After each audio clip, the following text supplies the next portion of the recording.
கடலூரில் ஒரே குடும்பத்தை சேர்ந்த 3 பேர் கொன்று எரிக்கப்பட்ட விவகாரம் தொடர்பாக ஏற்கனவே 5 தனிப்படைகள் அமைக்கப்பட்ட நிலையில் தற்போது மேலும் 2 தனிப்படைகள் அமைக்கப்பட்டிருக்கின்றன.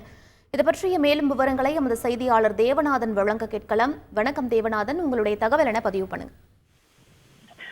கடலூர் மாவட்டம் காராமணிக்குப்பத்தில் ஒரே குடும்பத்தைச் சேர்ந்த 3 பேர் கொலை செய்யப்பட்டு 3 தினங்கள் கழித்து அவர்களது உடல் தீ வைத்து எரிக்கப்பட்ட சம்பவம் பெரும் பரபரப்பை ஏற்படுத்தியுள்ள நிலையில் இந்த கொலைக்கான காரணம் என்ன என்பது குறித்து போலீசார் தீவிர விசாரணை மேற்கொண்டு வருகின்றனர். அதாவது அந்த வீட்டில் இருந்த சுதன்குமார் என்பவர் அவர் ஹைதராபாத்தில் உள்ள மென்பொருள் கம்பெனியில வேலை செஞ்சிட்டு இருக்காரு. அங்கிருந்து வீட்டில் அவர் தங்கியிருந்த போதுதான் இந்த கொலையானது நடைபெற்றிருக்கு. வெள்ளிக்கிழமை இரவு இந்த கொலையானது நடைபெற்ற நிலையில் நேற்று அதிகாலையில் மர்ம நபர்கள் மீண்டும் அதே வீட்டிற்குள் எந்த ஒரு பொருளையும் பயன்படுத்தாமல் வீட்டில் இருந்த துணிகளை எடுத்து போட்டு அவர் மீது, அதாவது அந்த குடும்பத்தில் கொலை செய்யப்பட்டவர்கள் மீது போட்டு தீ வைக்கப்பட்டது கண்டுபிடிக்கப்பட்டிருக்கு. மேலும் பார்த்தோம் அப்படின்னா அந்த வீட்டில் இருந்து கரும்பு வெட்ட பயன்படும் கத்தியானதும் கைப்பற்றப்பட்டிருக்கிறது. இதன் காரணமாக அதாவது நேற்று 5 தனிப்படைகள் அமைக்கப்பட்ட நிலையில் இன்று கூடுதலாக 2 தனிப்படைகள் அமைக்கப்பட்டிருக்கு. இந்த 7 தனிப்படையினரும் பல்வேறு கோணங்களில் விசாரணை மேற்கொண்டு வருகின்றனர்.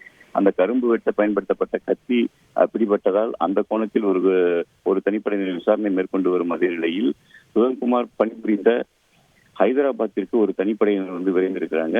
அவர் அங்கு எந்த அந்த மென்பொருள் தொழிற்சாலை வேலை செய்தாரோ அங்கு தன்னுடைய விசாரணை அவர்கள் இன்று துவங்க இருக்கிறார்கள். அதே நேரத்தில் பார்த்தோம் அப்படின்னா இறந்த சுதன்குமாருடைய சகோதரர் தற்போது கடலூருக்கு வந்திருக்கிறார். காக்கிநாடாவில் பணிபுரியும் இவர் கடலூருக்கு வந்திருக்கிற நிலையில் அவரிடமும் போலீசார் விசாரணை மேற்கொண்டு வருகின்றனர். அதே போல தொடர்ந்து அந்த பகுதியில் இருக்கும் பொதுமக்கள், அந்த வீட்டில் பணி செய்த பணிப்பெண் மற்றும் பால்காரர் உள்ளிட்ட அனைவரிடமும் இந்த விசாரணையானது தொடர்ந்து மேற்கொள்ளப்பட்டு வருகிறது. இதுவரையில் எந்த ஒரு தடயமும் கிடைக்காத நிலையில் அந்த பகுதியில் இருந்த சிசிடிவி காட்சிகளும் அதாவது கடலூர் மாவட்டத்தின் பல்வேறு பகுதிகளிலும் இருந்த சிசிடிவி காட்சிகளும் தற்போது ஆய்வு செய்யப்பட்டு வருகிறது. மேலும் இறந்தவர்களுடைய செல்போன்களை கொண்டும் அந்த விசாரணையானது தொடர்ந்து மேற்கொள்ளப்பட்டு வருகிறது. இன்று மாலைக்குள் இந்த சம்பவத்தில் ஈடுபட்டவர்கள் யார் என்பவர்கள் கண்டறியப்படுவார்கள் என காவல்துறை சார்பில் தெரிவிக்கப்பட்டுள்ளது. விவரங்களுக்கு நன்றி தேவநாதன். செய்திகளை உடனுக்குடன் தெரிந்து கொள்ள உடனே சப்ஸ்கிரைப் பண்ணுங்க.